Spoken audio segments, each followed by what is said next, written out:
Hi friends, ఇది మన పత్తి చేను. కూలీలు ఈ రోజుతో మూడో రోజు ఏరుతున్నారు. ఈ రోజుతో మన పత్తి ఏరడం అయిపోతుంది, ఫస్ట్ కాపు.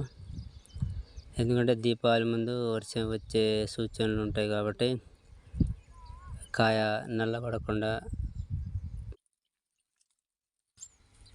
హలో, చెట్టుకు ఉన్న కాయలు తెంపిస్తున్నాము.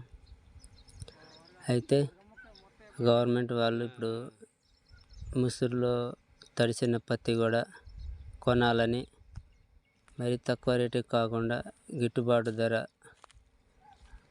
ఉండే విధంగా చూడాలని, తడిసిన పత్తి కూడా కొనాలని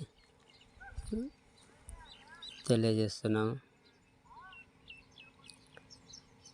ఓకే ఫ్రెండ్స్, మీకెళ్ళి చేను పత్తి చేను ఎలా ఉన్నాయో కామెంట్ చేయండి.